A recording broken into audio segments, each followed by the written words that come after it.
Assalamualaikum warahmatullahi wabarakatuh. Salam sehat, salam sejahtera untuk kita semua.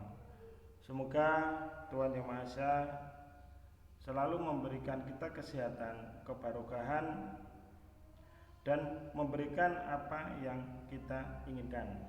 Amin. Semoga hari ini dan hari-hari berikutnya kita dan saudara semua selalu dalam keadaan sehat jiwa, sehat raga, sehat walafiat. Karena kesehatan merupakan anugerah yang tak ternilai harganya. Baik, pada pertemuan pertama kali ini saya akan menyampaikan RPS. RPS adalah rencana pembelajaran semester. Ini penting saya sampaikan dulu di awal. Karena RPS ini merupakan rencana desain, atau istilahnya itu adalah kerangka. Kalau seorang ingin membangun ini konsepnya dari sebuah pembelajaran perkuliahan kita selama 1 semester ke depan.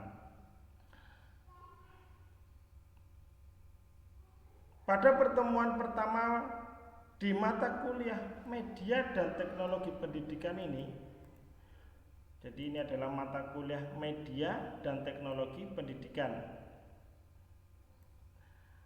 Pada mata kuliah media dan teknologi pendidikan ini akan kita laksanakan sebanyak 16 kali pertemuan. Mata kuliah media dan teknologi pendidikan merupakan mata kuliah yang ada pada semester 4. Dengan bobot 2 SKS. Mata kuliah media dan teknologi pendidikan penting untuk dikuasai karena kita sebagai guru, karena saudara sebagai calon guru, calon pendidik, ketika nanti mengajar di kelas ataupun di luar kelas, saudara tetap mau tidak mau harus menggunakan media pembelajaran. Pada RPS yang sudah saya berikan, saudara bisa mendownloadnya di laman e-learning. Pada mata kuliah yang saudara ikuti, cukup dengan cara klik dan otomatis akan terdownload sendiri. Bisa saudara cermati RPS ini dari halaman 1 sampai halaman 5. Pada halaman 1 terdapat identitas RPS, identitas mata kuliah dan sebagainya. Kemudian pada halaman 1 juga di sini saya tampilkan capaian pembelajaran prodi yang dibebankan pada mata kuliah ini. Jadi setelah saudara mempelajari atau mengikuti mata kuliah media dan teknologi pendidikan, maka saudara diharapkan untuk menguasai setidaknya ada 8 capaian pembelajaran. S ini adalah sikap, KU ini adalah keterampilan umum, P ini adalah pengetahuan, dan KK adalah keterampilan khusus. CPMK adalah capaian pembelajaran mata kuliah.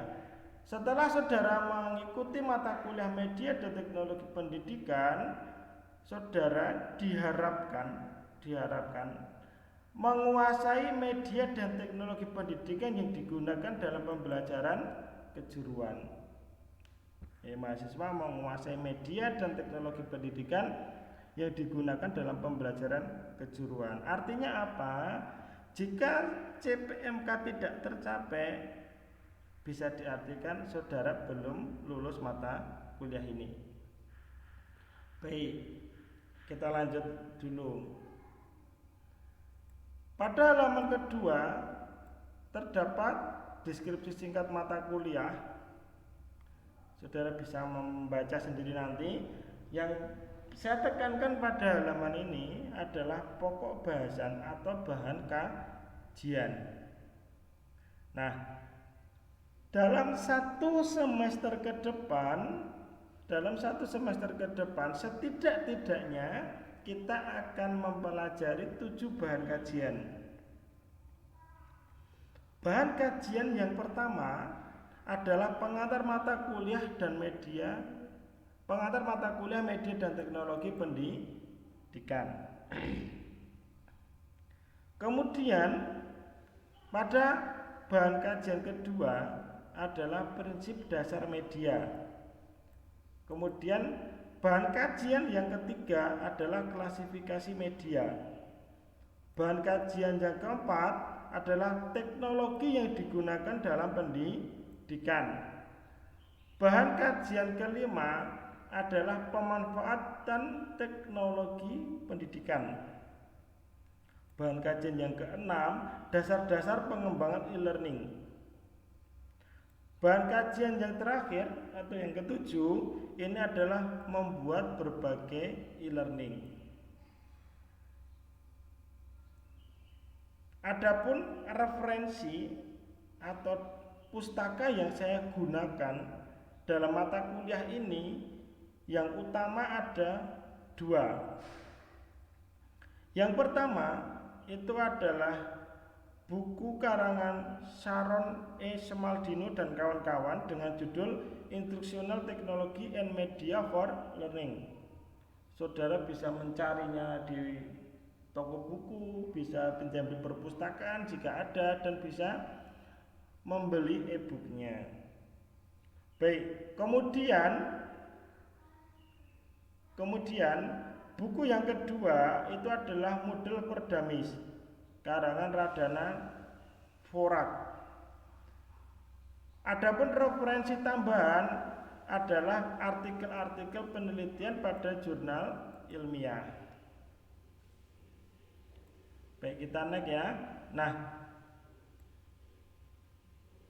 dalam mengikuti mata kuliah media dan teknologi pendidikan, saudara harus terdaftar di kuliah.ive.ac.id. Ini adalah syarat utama.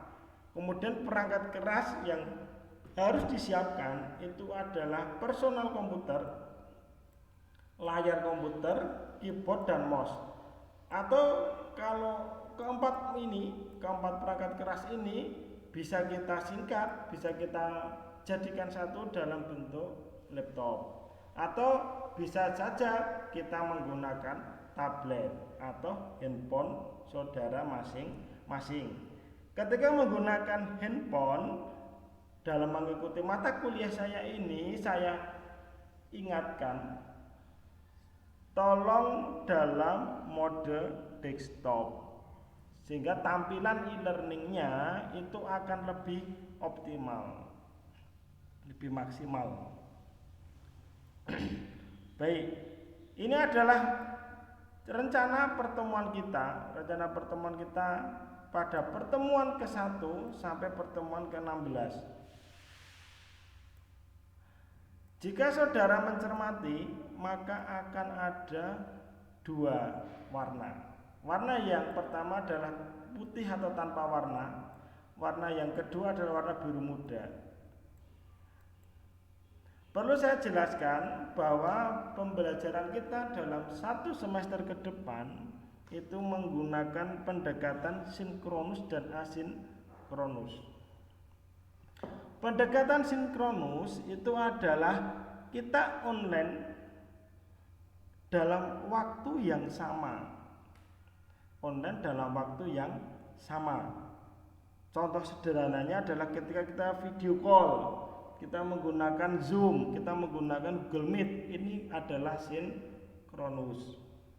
Kemudian pendekatan yang kedua adalah asinkronus. Asinkronus itu bisa disebut atau bisa secara istilah yang lebih mudah itu adalah online dalam waktu yang tidak sama. Jadi bisa saja saya membuat materi ini jam 7 pagi. Saudara nanti bisa melihat dan mempelajarinya, serta barangkali ada tugas bisa mengumpulkan tugasnya di waktu yang berbeda, namun sama-sama secara online. Adapun portal yang digunakan untuk asinkronus itu adalah kuliah.ive.ac.id. Jadi jangan salah ya. Jangan salah portal. Bukan yang lain, tapi kuliah.ive.ac.id. Nah, pada pertemuan 1 sampai 16 hanya ada 3 kali pendekatan sinkronus. Dan nanti saudara bisa pelajari, ini memang tidak fix untuk pertemuannya. Ini nanti bisa berdasarkan kesepakatan juga. Barangkali pertemuan ketiga kita tidak bisa, maka kita bisa ganti sinkronusnya untuk pertemuan keempat dan sebagainya. Berapa kali minimal pertemuan sinkronus yang akan kita lakukan? Secara aturan itu hanya sebanyak 2 kali. Namun di sini saya buat 3 kali untuk antisipasi saja. Kalau ditanya saya pilihnya sinkronus terus. Jadi saudara bisa tepat waktu dan sebagainya. Saya juga bisa lebih on time. Tapi berhubung pimpinan menghendaki hanya minimal 2 kali, maka saya membuatnya adalah 3 kali. Baik. Jika saudara mempelajari atau mencermati RPS ini, silakan nanti lihat di materinya. Pada pertemuan 1 sampai 8 ini banyak 1 sampai 7, ini banyak teoritisnya. Namun ketika pertemuan 9 sampai pertemuan 15 ini merupakan mata kuliah atau kegiatan pembelajaran yang banyak prakteknya.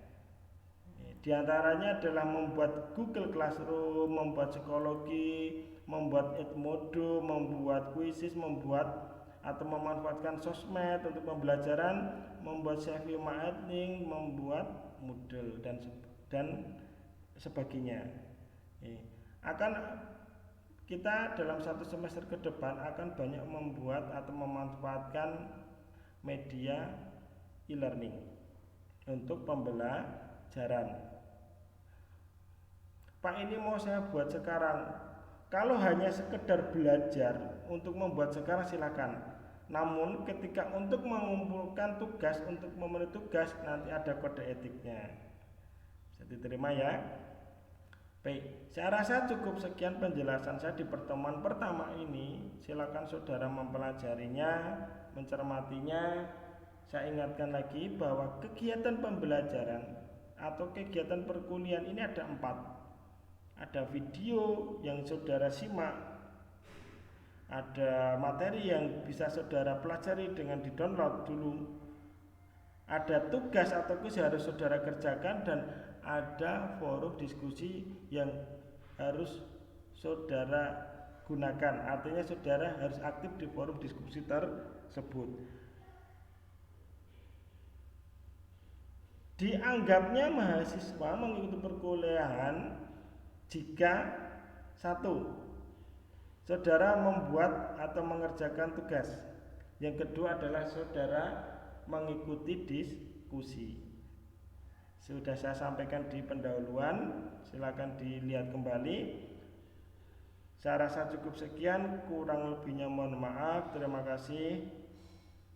Assalamualaikum warahmatullahi wabarakatuh.